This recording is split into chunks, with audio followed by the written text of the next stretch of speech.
Hello again. This is the second video in the CBT section, and this is about the CBT therapeutic process.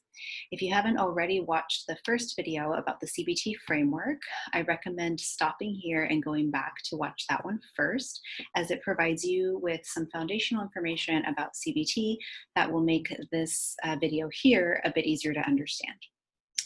All right, so we'll begin with assessment. So the assessment process in CBT involves identification of maladaptive cognitions, cognitive distortions, and dysfunctional core beliefs. The belief, again, being that individuals can access their internal communication with themselves with guidance from the therapist. This process is called guided discovery. Therapists essentially design new experiences that lead to acquisition of new skills and new perspectives that will help the client to change their negative thoughts. Socratic questioning is also used in the assessment process, which emphasizes helping a client to figure out things for themselves as opposed to telling them, because CBT therapists believe that this will elicit better, more stable, and long-lasting change than if the therapist just says, oh, well, this is the negative thought you're having, and here's what you should change it to. Okay, so here's an example of Socratic questioning. So the client says, I've been afraid that my classmates won't like me in my counseling theories course. And the therapist may ask, what does that tell you about the assumptions that you are making? So this is, again, pushing the client to introspect and try to think about what they're doing and why it's problematic. This would be different than saying something like, oh, well, that's silly. Your classmates are sure to like you. There's got to be one that likes you, right? So then the client says, like I'm mind reading, like I know in advance what's going to happen. And the therapist says, and what assumptions might that imply? Again, this is pushing the client to think more deeply, as opposed to saying, yep, you're right, so you should change that to maybe some of my classmates will like me. It's not super helpful. So then the client says that I know what my classmates will think of me. And this can then continue for deeper and deeper levels of thought, and ultimately for the client to test the reality of that thought and potentially then lead into changing that thought. Okay, the role of the therapists using cognitive behavioral therapy is an active and interactive one. Okay, basically your job is to help the client identify misconceptions for themselves in the process that I just described through Socratic questioning, as I've mentioned, homework assignments, behavioral experiments, and so on. And we'll get to those in the intervention section. The therapist helps the client to test the rationality of their cognitions. So using a question like, are you really unlovable? And this process of testing validity is called collaborative empiricism. Basically, you're working together with the client to test how valid, how reality-based their negative cognitions are. And in most cases, through this process, they'll find that they're not, because they're overgeneralizations, or they are negatively filtering, or some other cognitive distortion is happening. Okay. Note, however, that even though the therapist is very active and directive in this process, lasting change will most likely occur when the client is also showing initiative, awareness, and effort. So you can't be doing more than the client is doing in the therapy process, according to CBT, or it won't be as effective. Okay, conceptualizing symptoms. So how do we understand the symptoms that our clients bring to us from a CBT framework? Okay, so remember, in the framework lecture, we talked about how problematic behaviors, cognitions, and emotions all interact, right? And they've all been learned at some point in life, okay? So the cognitions that a client is experiencing when they're negative result in these negative feelings and behaviors, okay? This makes sense when you think about how people live by rules, right? And these rules are our underlying assumptions. And we get into trouble when we label and interpret and evaluate the events that we experience by a set of rules that are unrealistic or negative, or we overgeneralize our rules inappropriately or excessively. So we're not seeing things clearly. We're seeing them through these faulty, dysfunctional lenses that just lead to more negativity. Okay, so then we can trace back a symptom to some kind of negative belief. Okay, and then changes in those beliefs lead to changes in behaviors and emotions. So we as CBT therapists focus on the cognitive content of a client's reactions to upsetting events or experiences, and then focus on changing them. Okay? And remember, as I mentioned in the other video, changing behavior without changing the beliefs will inevitably lead to relapse, according to cognitive behavioral therapists. So let's do an example, and you may recognize this model here from the first video. Nothing has changed except I've added some examples. So let's consider a breakup event. Okay. Someone who already has faulty core beliefs may adopt the cognitive distortion that they are unworthy of love, or they may catastrophize, which is a cognitive distortion, by thinking that all their relationships are destined to fail. And so you see both of those in the thoughts section. I'm unworthy of love, all my relationships will fail. Because of these thoughts, the person may engage in behaviors like isolation or relationship avoidance. So those would be behaviors. Alternatively, they may respond to those thoughts on taking the other kind of path by becoming promiscuous. And either of these options will ultimately reinforce the negative cognitions and contribute to feelings of loneliness, sadness, and anxiety, right? Someone who isolates and avoids relationship will likely think that they're unworthy of love because they're not giving themselves a chance behaviorally to have positive experiences in relationships. And someone who is promiscuous and tries to cope in that way will continuously be rejected by people and feel unworthy of love. So you can see that reciprocal, bidirectional interaction there. Okay, so those behaviors will contribute to negative feelings, just as the thoughts will contribute to negative feelings, okay? Feelings of loneliness, sadness, and anxiety. And these feelings will then influence the other components, thoughts and behaviors. So loneliness, sadness, anxiety may contribute to more negative thoughts. I'm lonely because no one loves me. Right? Or they may contribute to more negative behaviors. I'm lonely, so I'm going to become promiscuous, or I'm lonely because no one cares enough about me to interact with me. So why bother putting myself out there? I'm just going to isolate. Okay, so they all interact. And so when we are working with a client and we're doing our assessment and we identify certain symptoms, we want to try to map things out in this way and explain kind of how all of these things are interacting to explain what the client is presenting to us. Okay, someone who's depressed is depressed because of certain thoughts, right? And those thoughts and feelings contribute to certain behaviors and so on. Okay, with that in mind, the goals of CBT are to identify dysfunctional thinking first, right? We can't change thoughts if we haven't identified the ones we need to change first. So beliefs are dysfunctional and problematic when they're a distortion of the whole picture or when they're too absolute, broad, or extreme. So we're assessing for cognitive distortions and helping the client through guided discovery and Socratic questioning to figure those faulty thoughts out. What are they? Then once clients have identified those cognitive distortions or those dysfunctional thoughts, they're taught to examine and weigh the evidence for and against them. And this is where a lot of the interventions come in. So testing evidence that the client has experienced that show that their belief is true versus those that show that their belief is not true. Okay. If you have the belief, I'm unlovable, for example, how many experiences have you had that support that belief versus how many have you had that don't support it? That would be testing. Then once they've tested it, they can learn to replace some of these cognitive distortions. Okay, they can learn to employ problem-solving skills and coping skills to help them to move toward more positive thinking and more adaptive behaviors. Okay.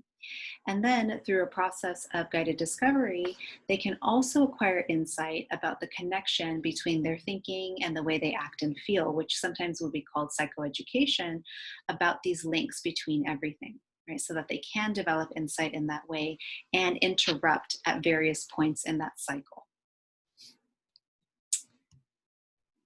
Sorry, I'm gonna go back one more. Because of that last part, that understanding the links, this is why CBT has cognitive and behavioral interventions, right? We're not just teaching clients how to intervene in the cognitive side, but also behaviorally, because changes in behavior can also elicit changes in thoughts, right?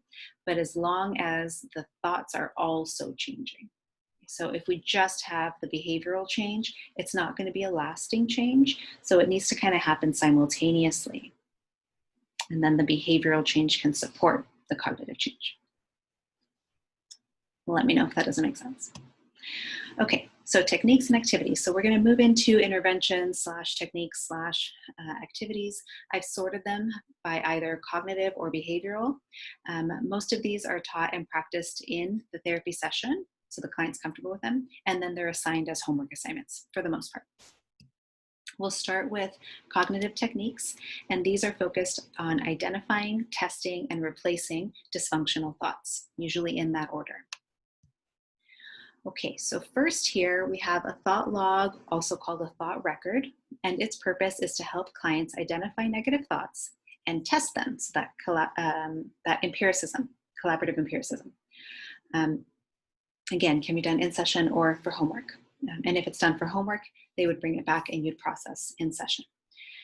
So as you can see here, there's a situation that's described. So at home alone, Saturday, 9:30 p.m. Okay? And then the thoughts and mood that are tied to that situation are described and identified. Then starting with number 4 and 5, we have evidence that support the thought versus evidence that does not support the thought. Okay, so the at home alone Saturday, the person said they were feeling depressed, disappointed, empty, confused, and unreal. And they've also rated the intensity of the mood. The thoughts that came up are listed there. The one that seemed the most intense is circled. So the pain is so great that I have to kill myself, obviously an intense thought. Now, what are the evidence that support that thought? The hot thought. The pain is unbearable. Killing myself is the only way to get rid of it. I've tried many types of therapy and therapists and nothing has helped. So those would be thoughts supporting that negative thought. Now, number 5, we hopefully want this list to be longer. What is the evidence that's not supporting that thought? So in the past, talking about my feelings has sometimes helped me feel better. I have felt suicidal and in severe emotional pain in the past and have gotten through it every time. I'm learning to think differently, which might help, though I'm doubtful. Kate sees me as having positive qualities and a lot to contribute to the world. Kate may be the client's therapist or a close friend. Some days I feel better and in less pain, and I laugh occasionally. So absolutely anything that the client considers evidence against the thought is listed here. And it's honest, right? So the client includes, I'm doubtful. That's real, okay? Then in number 6, alternative thoughts are written. So what's a different thought you could have about the situation? So the first one, even though the emotional pain is severe, talking might help me feel better as it did in the past. Okay? And so any idea, any alternative thought is written and ranked. Okay, and these then give us ideas in therapy of what we could replace the automatic thoughts with. Okay, so these are helpful. And then they re-rank their mood. And in some cases, the mood will change just by doing this process because it does bring some hope. In some cases, it won't. But either way, it's bringing information that's very useful in therapy. Okay, and helping the client learn to identify their thoughts and start to come up with some replacements. So they are doing the work here. Okay.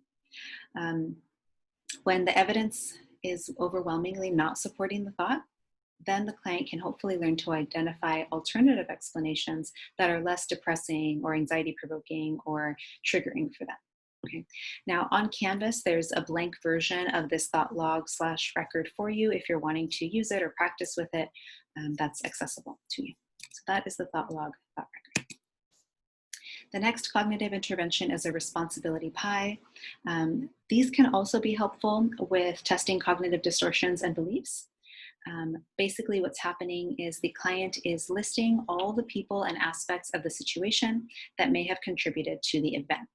So in this case, the event is people / things responsible for my anger outburst. So the event is an anger outburst, and the people and things that the client has listed are debts, late hours, their partner, and themselves.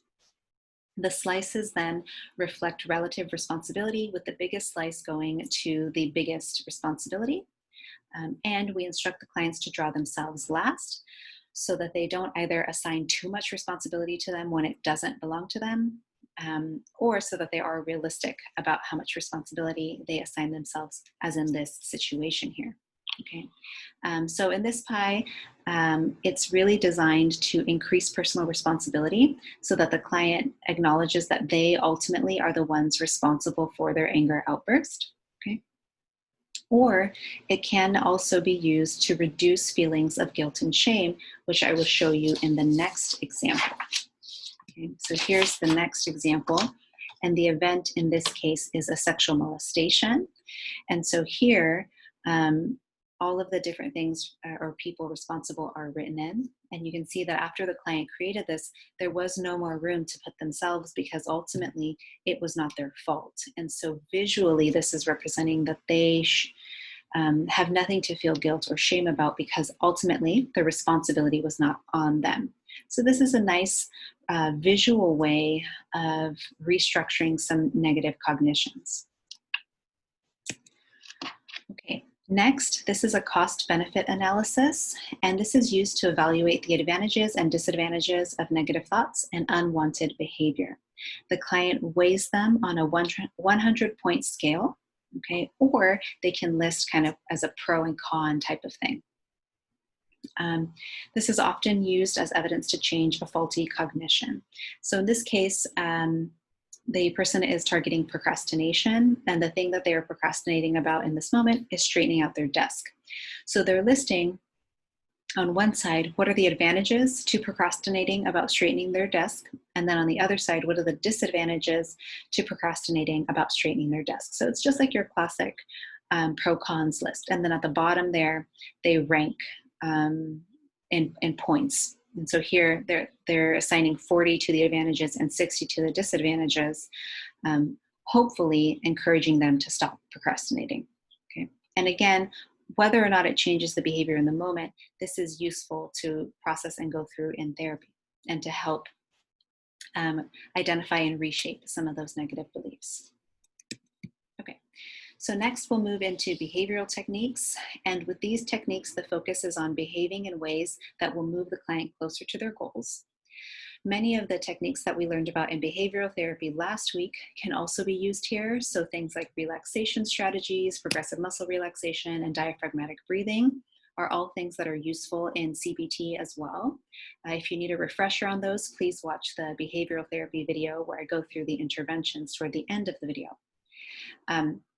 What I'm going to do here, since I've already gone over relaxation, PMR, and diaphragmatic breathing, is to introduce a few other behavioral techniques, activity scheduling, and talk a bit more on action plans and experiments.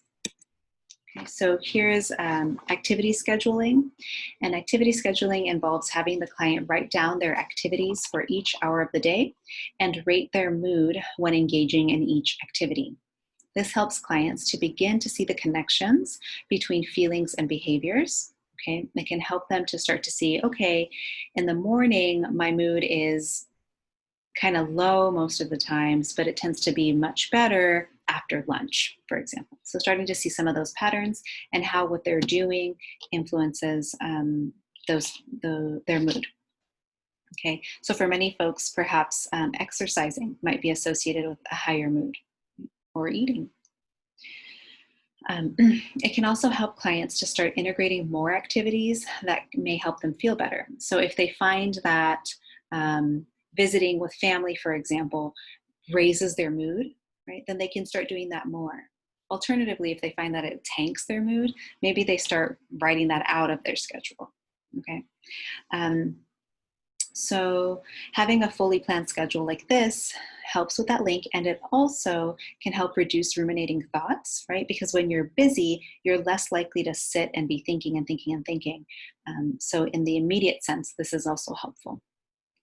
So that's activity scheduling. Okay, and then finally, experiments. So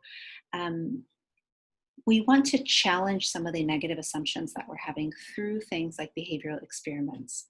And so I have an example here. A perfectionistic client may intentionally make a mistake doing a particular task and evaluate whether there is still some worth and value to the outcome.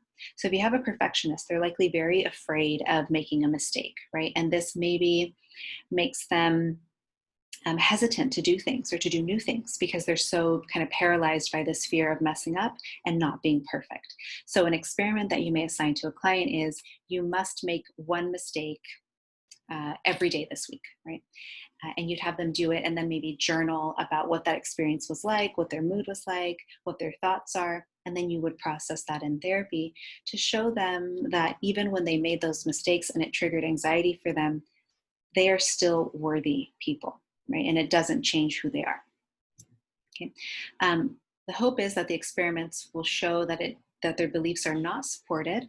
Okay. And so then you can make a new belief that more accurately reflects the experience. So for a perfectionistic client, maybe it's, I am worthy, or I am smart, or I am talented, even when I make mistakes. Or something like, my mistakes help me learn and be better. Okay. Of course, this doesn't happen overnight, and so it may take several experiments or several different kinds of experiments before the client is able to shift their beliefs. Okay, and then these are action plans, and these are used when a problem is identified that needs to be solved. And so basically the action plan is a step-by-step type of thing that's going to help the client to try to work toward achieving this goal or solving this problem with different strategies, I guess you could say. Okay, and so these are two different ones. In one, they're testing a thought, and in the other, they have a goal they're working toward. And so if we look at the one on the left, the thought that is being tested, I'm not in danger when my heart races and I sweat. These physical changes can be caused by exercise anxiety or other factors. I'm not necessarily having a heart attack when I have these experiences. So this is likely for someone who has panic attacks and who feels like they're dying when they're having a panic attack. And so the thought that they're going to try out is a replacement thought, which is that even though my heart's racing and I'm sweating, it doesn't mean I'm dying. And so there are two experiments listed here. One, in my therapist's office, increase my heart rate by jogging. So jogging is going to increase the heart rate. They're going to be with the therapist to help them, to coach them through it, and hopefully have a corrective experience. And so you'll see there that they've predicted something. So when I stop jogging, my heart rate will return to normal. It's a fair prediction. What's a possible problem they may run into? I may believe that I'm having a heart attack and stop the experiment. Fair, right? What can I do to overcome the problem? I'll tell my therapist that I think I'm having a heart attack and my therapist will help me. Okay. And then they do it, and what was the outcome? My heartbeat increased soon after I began jogging and returned to normal approximately 10 minutes after I stopped jogging. And then finally, how much does the outcome support the thought that was tested? 100%. Okay, and so then the next experiment is I'll visualize myself in an airport getting on an airplane and taking off. So for this person, it sounds like maybe the panic attacks were triggered, or one of the things that triggered them was getting on a plane. And so this is the next thing they're going to try, right? And so you would work through these with your client, helping them to come up with experiments that they're comfortable doing, either in the therapy office with you or in their daily lives, and then filling each of these in, okay? And then on the right here, the same thing can be done for a goal or something they're trying to achieve as opposed to a thought they're trying to test. So if the goal is to improve their marriage, you can see that they've listed two things that they're going to try, when they're going to do it, possible problems, strategies to overcome the problem, and what happened afterward. Okay, I would say two very important pieces of this, the problems and strategies. You don't want to set your client up to fail. So help them to really consider what's every possible problem that could come up and how are we going to address it. This is also really useful with like crisis planning, right? So these would be areas to definitely hone in on in therapy before you actually start testing the experiment out. Okay. All right, so evaluation of this approach, lots of strengths, focus on prevention and education. The goals and target behaviors and procedures are very clear, very descriptive, lots of SMART goals being used here so that they're trackable and behavioral goals. And this makes it easier to evaluate success. They also use self-report measures to track success in a more objective way, in addition to tracking the goals. And there's evidence supporting the use of these interventions. So there's lots of research that's been done showing that CBT is helpful and effective for a variety of problems for a variety of populations. So those are definite strengths of CBT. Some limitations, because it's so structured and so directive by the therapist, the client may feel like what they want to talk about in therapy isn't what they're getting to do. And so they may want a more free-flowing or client-led approach. It can be problematic if it's overly didactic. And then if it's applied too rigidly and focused too much on problems or symptoms instead of meaning, that can be problematic. The client, again, might not feel validated, or they might have a way of addressing certain problems and situations, but not every single thing that can arise, right? Because that's not possible. But that's where we get at the underlying meaning, because if you change meaning, then it can be applied to various different situations. If you're not changing the meaning, you're not changing the cognitions, all you've done is address a handful of behaviors, and the client leaves therapy thinking they're better. But then as soon as they encounter a behavior that wasn't addressed or a situation that wasn't addressed in therapy, they relapse into the negativity again. So there does need to be a focus on the cognition, on the meaning behind a client's feelings, behaviors, and so on. Okay, so that's it for CBT. Let me know if you have any questions. Thanks for listening.